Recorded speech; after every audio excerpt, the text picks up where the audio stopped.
皆さんこんにちは。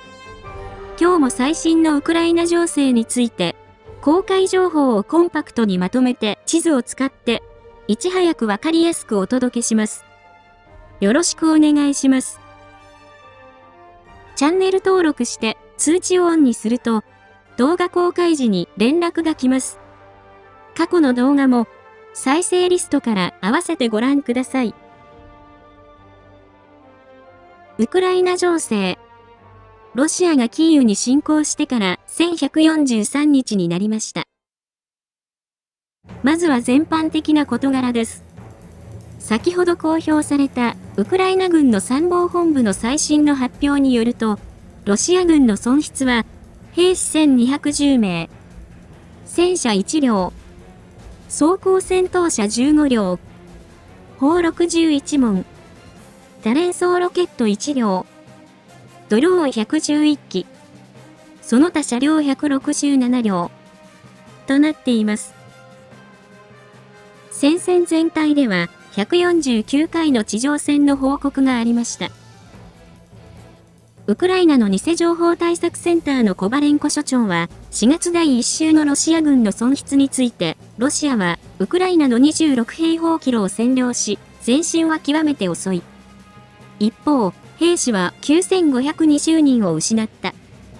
これにより、ウクライナの領土1平方キロを占領するのに、366人の損失を出したことになると述べ、3月の304人、1月の148人、2024年の129人と比べ、加速度的に兵士の損失が増加していることを指摘しました。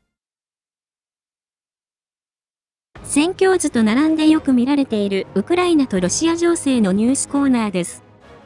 YouTube のチャプター機能で必要なところを見ることもできます。1番目。トランプ大統領の国会誌、わかりやすい言葉では、精神的アドバイザーのマーク・バーンズ牧師は、キーウ・インデペンデントの取材に応じ、プーチンは生粋の悪だと述べ、ウクライナを支援することは、アメリカ第一主義にかなうことであり、ウクライナに、戦車、戦闘機、防空兵器を送るべきだと述べました。バーンズ牧師は、先月、トランプ大統領が、ウクライナへの軍事支援を停止した時には、その決定を支持していただけに、考えを180度変えたことになります。バーンズ氏は、その理由について、私は、キーウを訪問し、ブチャを訪問した。そこで起きた残虐な行為や、処刑された罪のない人々の命を目の当たりにした。700近くの宗教施設がロシア人により破壊され、130万人の子供が行方不明となり、2万人の子供が誘拐され、ロシアに送られたことを知った。こうした残虐行為を聞いて、私の考えは大きく変わり、今では、ウクライナを支援することがアメリカ第一主義だと信じていると述べました。また、これは、私と同じように、ウクライナに関するフェイクニュースに洗脳されてきた人々への呼びかけだと付け加えました。さらに、プーチン大統領について、もう限界だ。トランプ大統領の忍耐力を試し、ついに限界を迎えた。プーチンは、軍隊の枠を超え、民間人、高齢者、女性、子供、病院、学校を攻撃した。これは、邪悪以外の何者でもない。許されるべきではないと語りました。バーンズ牧師は、トランプ大統領が重要な決定を行う際に影響を与える可能性があり、今後のトランプ大統領の姿勢が変化する可能性があります。2番目。ゼレンスキー大統領は、ロシア側で戦った中国人の捕虜の尋問ビデオを公開し、ロシアに行くより中国に帰国したいと話しました。捕虜の一人はビロホリフカ、もう一人はポクロフスクの東にあるタラシフカで捕まりました。捕虜の一人は、河南省鄭州出身の34歳の大光軍であると名乗り、捕虜になった経緯について、戦闘で陣地に迷い込み、ロシア兵を含む3人組で投降した。その時味方からガス爆弾が投下され、瀕死の状態となった。しかし、ウクライナ兵がやってきて引きずり出し、命を救ってくれたと述べました。また、もう一人も、厚生省出身の超人自派と自己紹介し、これまで戦闘に参加したことがなく、武器も持ったことがなかったと述べました。3番目。また、ガーディアンは、中国でロシア軍の勧誘が行われている実態について記事にまとめ、巧妙なプロパガンダ動画が拡散されていると伝えました。それによると、中国の SNS で何十万回と再生されている動画では、ロシア軍の勧誘動画に中国語の字幕が加えられ、スーパーの店員やタクシーの運転手に、ここで強さを見せられるのか？これが、君の探す道なのか？君はもっと輝けるはずだと問いかけ、給料が提示されるものとなっています。ちなみに、給与は、契約金として、12万円から400万円、月額36万円となっていて、ロシアの志願兵とほぼ同じ条件となっています。動画のコメント欄には、砲弾の餌になると書き込みが多いものの、給与格差の大きい中国では、低所得者層には魅力があるものとなっているようです。この問題に詳しいジャーナリストの柴静氏は、ウクライナ側で戦う中国人もいるが、ロシア側で戦う中国人よりもはるかに少ない。ロシアのビザを取得しやすいことと、ロシアは地理的に近く、親近感を持っているためだろうと述べました。それでは、各地域の戦況です。戦況の変化のあるところを中心にお伝えします。その変化は大画面でフルスクリーン表示にしていただくと、街並みや日付とともに追いかけることができます。時々説明を省略してほしいとの声がありますが、視聴者様の属性を見ると、地図を使った戦況動画や YouTube が初めてという方もまだまだ多くいますので、心穏やかな生活を心がけていただき、時間を短縮したい方は、画面をよくご覧ください。説明にあたり、これまでこの分野で起きた様々な出来事を参考に、ルジアンやルシアン軍など、YouTube 用に最適化した表現を使用しています。また、海外から毎日聞いている人が一定数いますので、数時間後に聞き取りやすい英語の副音声を公開しています。北東部クルスク、ハルキウ方面。ロシア軍が奪還作戦を行っているクルスク。ウクライナ軍が越境攻撃を行い侵攻したベルゴロド。そしてハルキウ方面の戦況についてお伝えします。クルスク方面。作戦に影響を与えるクルスクの天気は曇り。最高気温6度、最低気温0度。今日の天気予報も雨となっています。この方面でロシア軍は19回の攻撃、46回の空爆を行いました。1番目。クルスクの前線から170キロ北西にあるブリャンスクのポガル検問所では、ウクライナ軍の ASSM ハンマー2発が命中し、ロシア軍の駐留していた建物が破壊されました。この場所は、偵察部隊が通過する基地となっていて、ドローンの発射基地にもなっているとのことです。戦況図に変更はありません。2番目。オレシュニャでは、ロシア軍が多連装ロケットで集落を攻撃し、その北西の森林境界に砲撃を行っていることから、ウクライナ軍の占領地を600メートルほど後方に下げ、係争地が拡大したとして更新しました。それ以外には、戦況図に影響のある情報はなく、その南東のグエボでは、引き続き市街戦となっています。ベルゴロド方面。この方面でも、ロシア軍が増援を送り、奪還作戦を続けていますが、ウクライナ軍を追い出すことはできずにいます。そのうち、ウクライナ側のマリネからデミドフカに至る道路では、ウクライナ軍の車列がデミドフカに向かっているところが観察でき、ウクライナ軍も増援を送っています。ご覧いただいているのは、ウクライナ軍の第225突撃大隊のもので、国境から100メートルに位置する地図の場所の様子となっています。この防衛線は、ロシア軍が100億ルーブル170億円以上を費やして構築した防衛線とのことですが、ウクライナ軍が嘲笑うかのように突破しているのが確認できます。これを含めて、この方面で戦況図に影響のある情報はありませんでした。ハルキウ方面。この方面で、ルジアンは5回攻撃を行いましたが、ウクライナ軍が撃退し、戦況図に影響のある情報はありませんでした。北東部ルハンスク州方面。東部チャシフヤール方面。クピャンスクからチャシフヤール方面の戦況についてお伝えします。この方面でルジアンは、クピャンスク方面で2回、スバトベ・クレミンナ戦は27回、シベルスク周辺で10回、チャシフヤール方面では2回、トレツクの方向は20回攻撃を行いました。クピャンスク方面。この方面では、ウクライナ軍の防衛線の弱点を探る日和見的なルジアンの攻撃が続いています。そのうち昨日もお伝えした神アンカでは、位置情報付きの映像によると、昨日お伝えしたのと同じ建物にウクライナ軍が突入しました。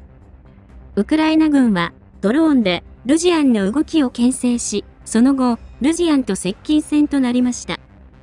ご覧いただいているのは、ウクライナ軍の第3戦車旅団のもので、地図の場所の様子となっています。これにより、この建物からはルジアンが排除され、戦況図では、オスキル川までのルジアンの占領地を縮小させ、係争地に更新しました。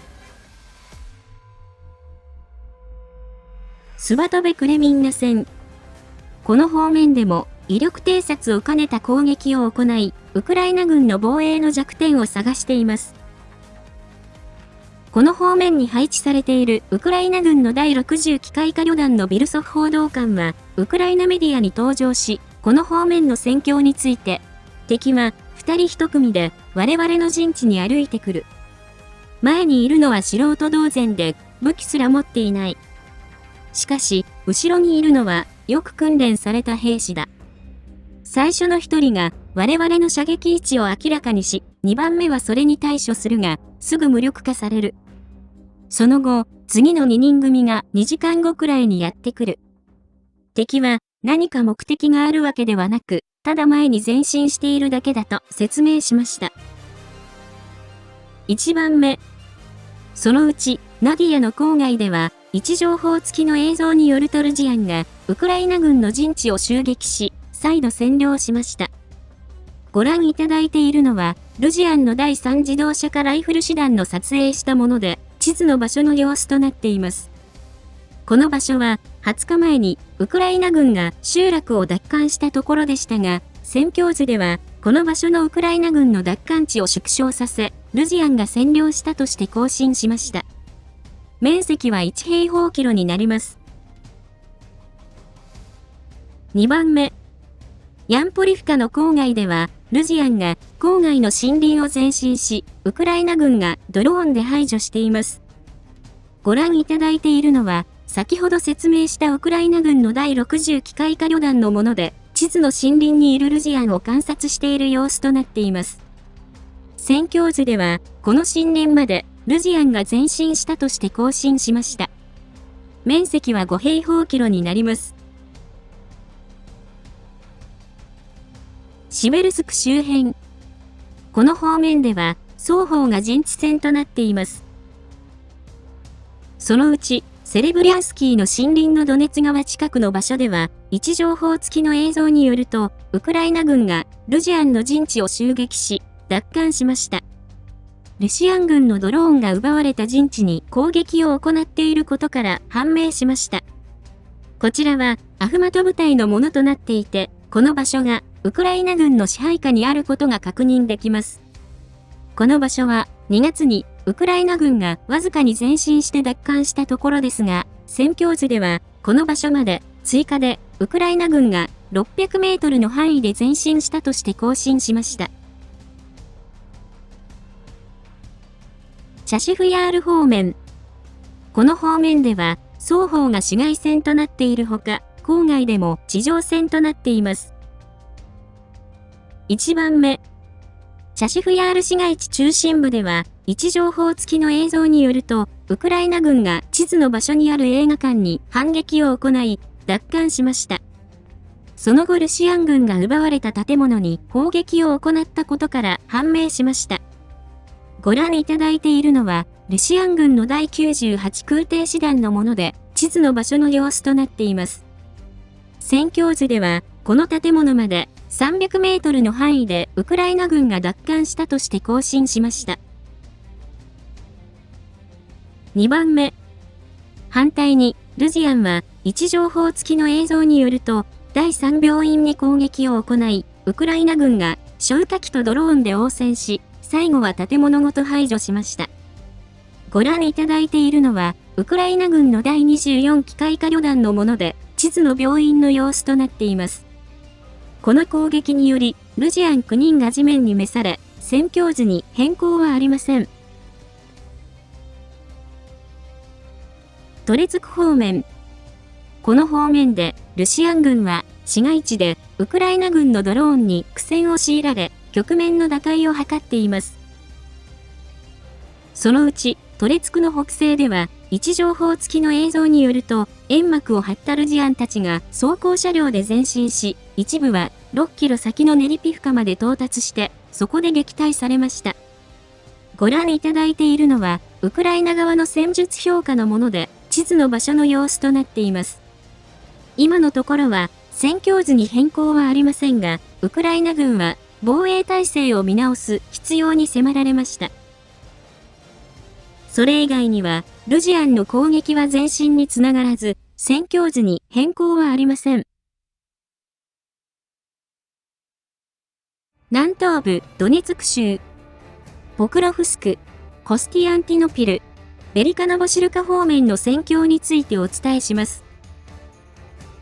この方面でルジアンは、ポクロフスク方面では40回、コスティアンティノピル、ベリカノボシルカ方面で11回攻撃を行いましたが、これらの方面でルシアン軍の数多くの攻撃は前進につながらず、戦況図に変更はありませんでした。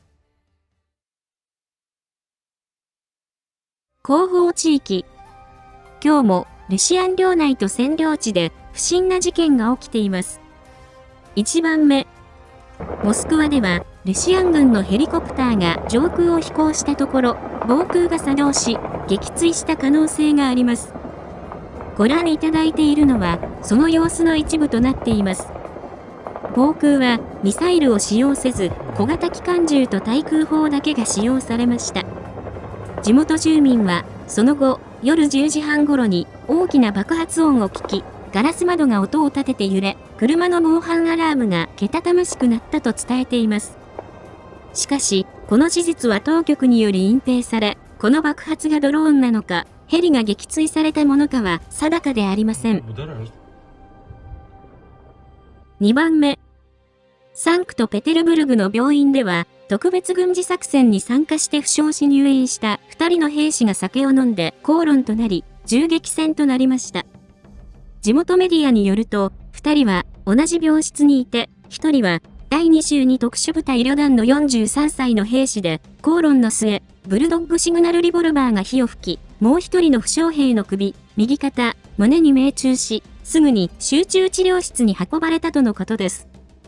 当局の発表では、ゴムボール98個、建設用の爆薬96個、発射装置を押収したと発表し、負傷者は軽傷だと主張しています。3番目。前線から7000キロ離れたハバロフスクでは、極東地域最大の石油製油所で火災が発生し、炎上中となっています。この施設は、ロスネフチのコムソモリスク製油所で、年間800万トンの処理能力がありますが、処理ユニットが火柱に覆われているとのことです。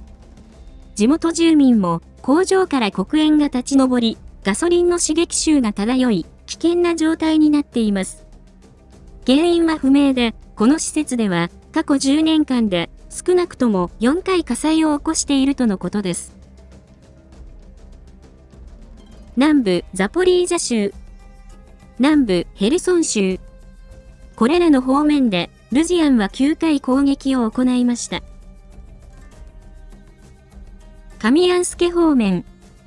昨日の動画でお伝えしたマリシェルバキでは、ルシアン軍が攻撃を行い、一時、シェルバキを占領しましたが、その後、ウクライナ軍が反撃を行いました。